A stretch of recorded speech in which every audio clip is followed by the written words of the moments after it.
this is fucking like crazy shit. Hold on.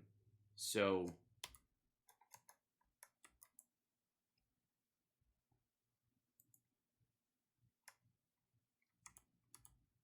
there we go. Let's see, blast this. So this is a Russia has this. I don't know if you guys have seen some. I'm sure some of you have seen it. Russia has this like round table. It's like if The View was made up entirely of supervillains. You know what I mean? So the Russia has this weird. If you guys are watching the Pentaverate, and if you're not, you should. The sort of main chamber of the Pentaverate has like, it's all black and it has neon lights around the edge of it and a big triangle shaped screen that has I guess it's got the supercomputer that runs the whole thing and has that kind of thing going on. And in that it looks like this. It fucking well looks like this. Have you guys seen that? Let's see. Yes, Fetterman is doing okay. I'm looking at the chat right now.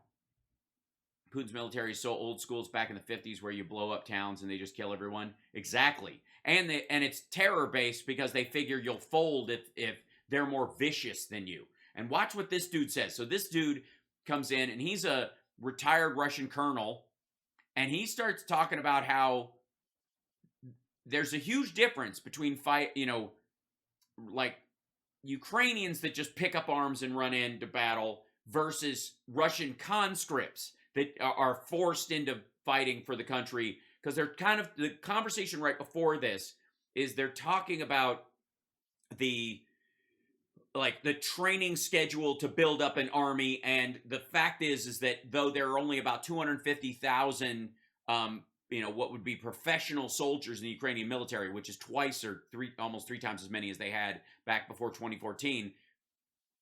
They could bring as many as 1 million people to the front lines very quickly. With those 250 in support, those guys could be running the big stuff, and then you could literally have, troops, as long as they know what they're doing and they've got good communication, they can just say, okay, everybody run forward, lay down, fire. These guys will swap out. Like those kind of war games, they started training people with that shit as Russia started amassing troops. And as this has been going on, that's become increasingly serious. And even the soldiers that were fighting around Kiev have been flown to Poland, taught how to use a lot of this US gear, flown back home. The stuff arrives on a train, they pick it up and go with it. And so the difference is, what they're talking about is, well, we're sending people, basically green recruits, to the front lines, and they're sending green recruits to the front lines. So shouldn't our guys, since we have technically more professional soldiers than they do, shouldn't we be kicking their ass right now? На любое дело все-таки надо смотреть в целом, с общестратегических позиций и желательно с учетом ближайшей исторической перспективы. Но для начала должен сказать, что не надо пить информационное успокоительное. А то иногда распространяется информация о том, о каком-то морально-психологическом надломе в вооруженных силах Украины, что якобы там чуть ли не близится настроение к какому-то перелому и так далее. Все это, мягко говоря, не соответствует действительности. Конечно, есть отдельные частности, пленные подразделения некоторые, но это частности. А смотреть, как мы только что говорили, надо всегда на дело в целом. А в целом дело обстоит так, что в принципе... которые определяют то, что происходит в целом. И если уже несколько частей объявили об отсутствии финансирования, оружия, то это тоже имеет значение, тоже нельзя оставлять за скобкой. Безусловно, но ситуация с общестратегических позиций состоит в том, что вооруженные силы Украины могут поставить под ружье 1 миллион человек. И они об этом сами говорят, что для нас никакой сложности в том, что мобилизовать 1 миллион человек, нет. Весь вопрос состоит в том, насколько они смогут обеспечить эту армию современным вооружением, военной и специальной техникой. Собственными силами они, конечно, They couldn't do ничего не anything with сделали, their но own учитывая, resources. что вот-вот But since заработает Lend-Lease ленд-лиз, will kick in а soon, сопротивление, go Joe Biden, сопротивление and the одного opposition of one единственного single сенатора U.S. все-таки senator will будет be достаточно overcome быстро quickly. преодолено. Rand Paul, they don't И name check him because they don't want учитывая to, то, что в because they полном play him объеме on заработает say, TV. европейская And помощь, так considering the что вот European assistance миллион will start, вооруженных we need to украинских treat солдат, this million вот это Ukrainian надо soldiers as воспринимать a как реальность reality in the ближайшего, nearest реальность future. ближайшего времени. И это нам We need to consider this is our strategic calculation, this in our strategic calculations. Что ситуация в этом плане для And that нас the situation будет for us will откровенно clearly get ухудшаться. worse. Теперь, что касается разговоров As о far as Sweden and вступлении Finland joining NATO alliance в is concerned, Североатлантический альянс, look, and by the way, she's not having it. She's in charge of putting lipstick on this pig. Армия — это сколько How many professional soldiers in the army? человек? Украинская по-прежнему. понимай- Профессиональная.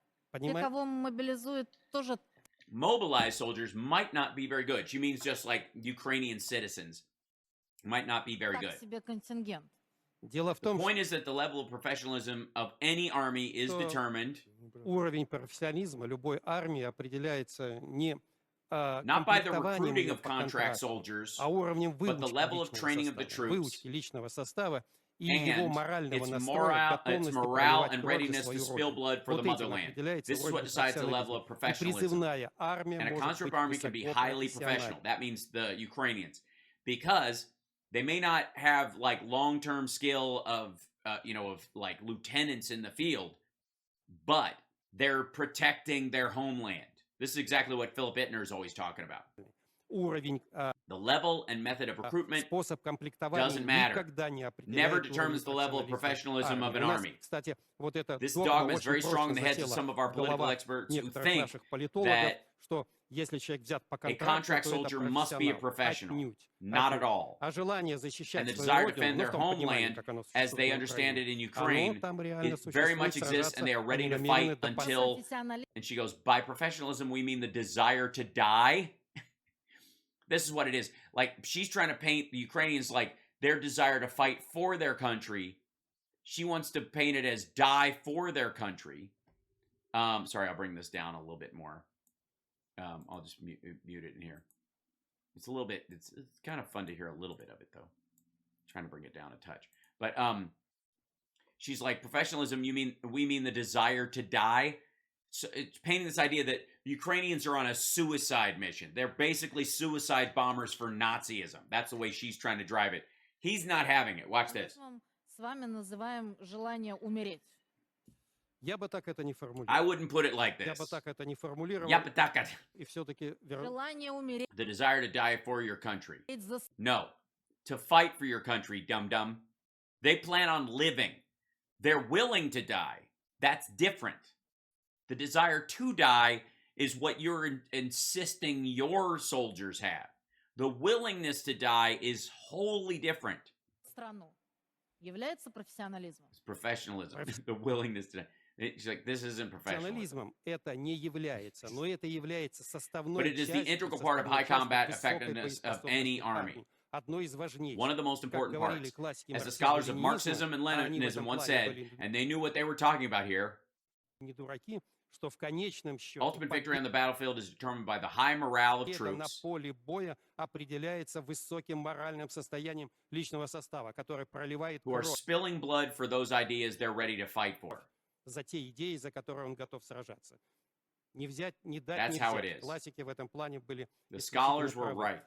Но возвращаясь все-таки But туда, returning to NATO, what should I say? что тут следует сказать? Опять-таки, I ну think what самое I should главное say. в The нашем most деле important thing это is to всегда remain оставаться на realistic from a позициях. political and military standpoint. And this is the part where we get into him. This is a general on Russian state TV. He starts talking about sanctions and the fact that Russia is an international pariah right now. Военно-политического реализма. Если ты выходишь за If эти you don't, рамки, the то sooner or later действительно reality will история hit you тебя so hard рано you или won't поздно know what's так hit you. набьет по носу, что мало не покажется. Что тут все-таки Most самое important thing главное в here, этом плане? Не размахивай, опять-таки, смотрим на Again, дело в looking at the целом big picture from the general strategic standpoint с общестратегических позиций. Не размахивать тут is какими-то not to ракетами brandish в missiles, for сторону там goodness sake, in the Финляндии. direction of Finland. Это вообще That смотрится looks достаточно comical. забавно. А все-таки самое The главное biggest наше problem with our недостаток military and нашего political situation военно-политического положения is в том, ну как-то, что мы в that we are in a total geopolitical isolation. Remember this. when people are talking about the Biden sanctions didn't work and they should have and they don't know what the fuck they're doing and they're trying all this stuff and their coordination with these countries wasn't going to do fucking anything and sanctions don't work and whatever, what they've gotten, it's so dire and it's going to stay that way until Putin is deposed and a new government says, sorry, we're moving completely the fuck out. That was nuts. We're not doing that shit anymore. We're going to be good neighbors from now on because we want to make money and for our citizens just like everybody else does. We don't know what the fuck he was up to. I always thought it was a bad idea, but he'd kill me if I said so. There's going to be a ton of that, but until that happens, they're a pariah. полном геополитическом одиночестве. И практически... And the whole world is against us, even if we don't want to admit it. Против нас, ну как бы нам это не хотелось признавать, весь мир. И вот из этой ситуации... We need to resolve this situation. That's more important than Ukraine. We are in total political isolation, and the whole world is fucking turned on us, and we got to fix that. Like the missile shit, the Ukraine, the land there is not important. What's important is we're a fucking island now with nothing. This is the task of the military and political. Okay, and this is it.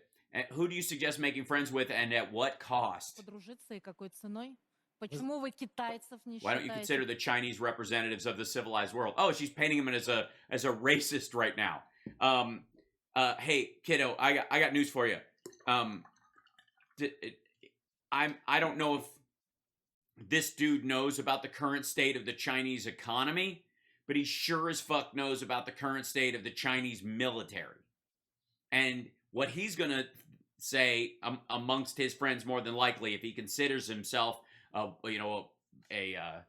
scholar of war or some shit, is he's going to go, if they run their military like that, that's how they run every fucking thing else. And it's terrible.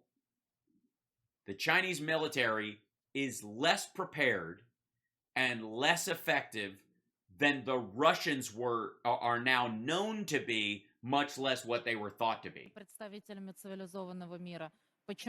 Why are representatives of India less favorable than the Brits? Well, because India can't be counted on to back you up because they're a democracy. You can't fight against democracy in the world and then expect a giant democracy for real, not the pretend one that they kind of have in other places. India's a genuine one. As fucked up as it is sometimes, they're a real democracy.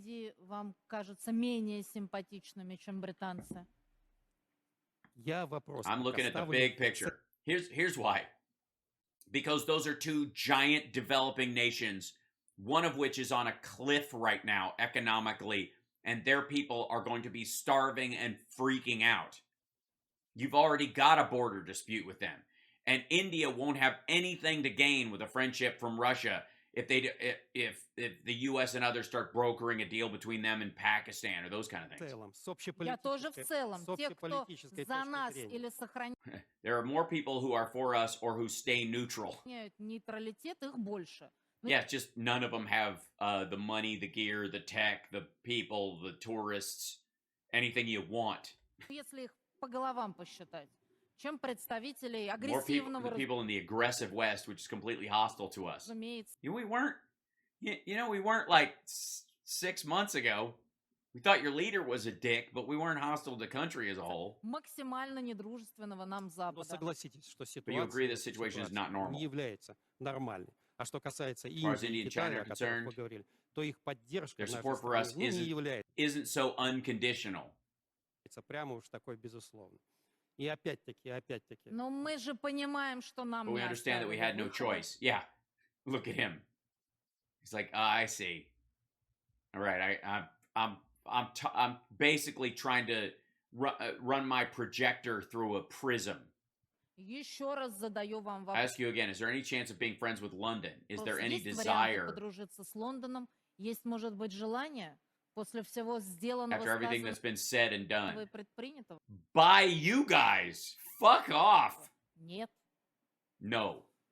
Но тем не менее, Nevertheless, the situation cannot be considered normal.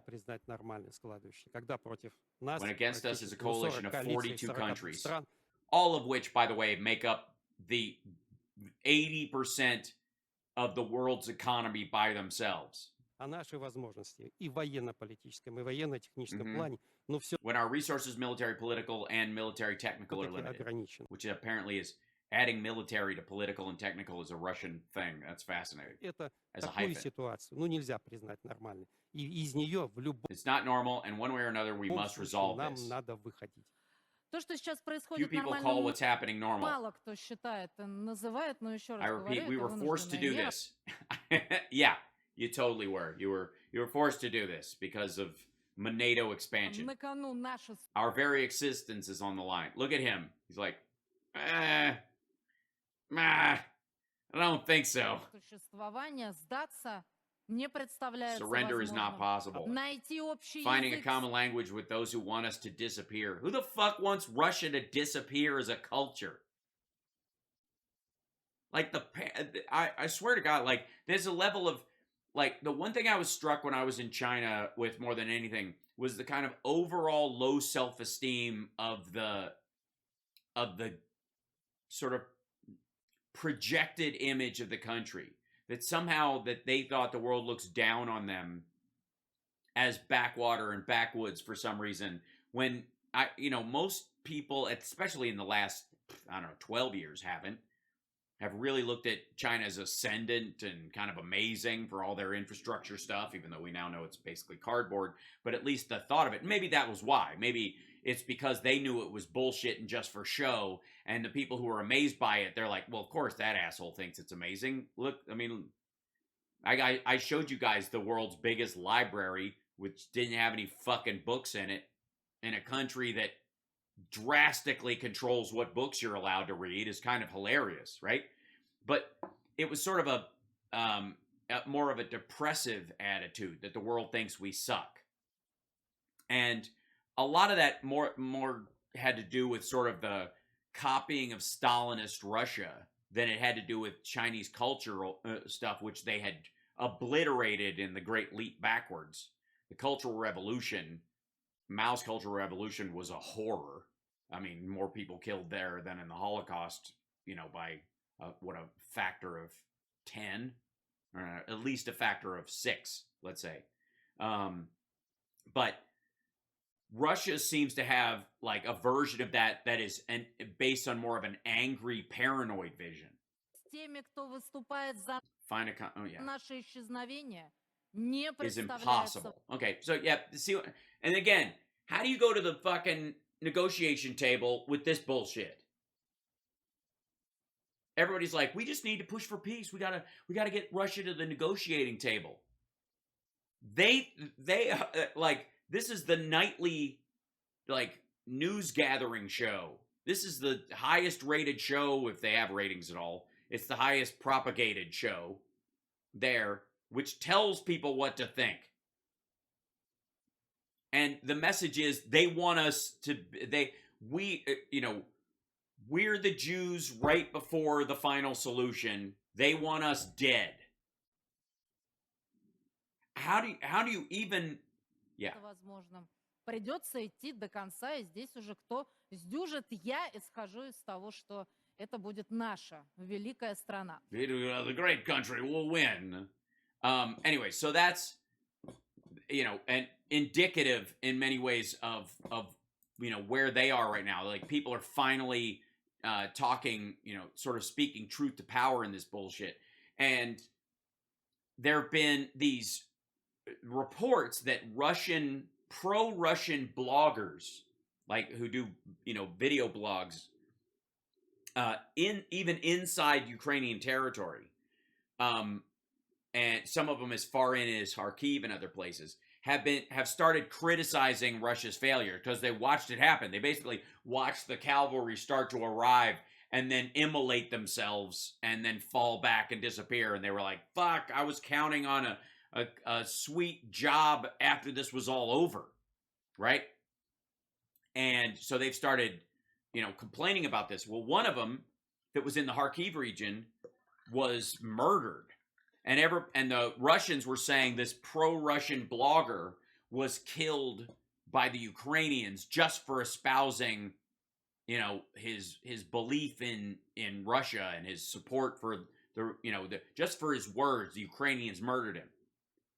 When in fact, he was sort of doing just fine, even though the Ukrainians were against it, until he said something bad about Russia, and then he ended up dead. Yeah. So, anyways, good times.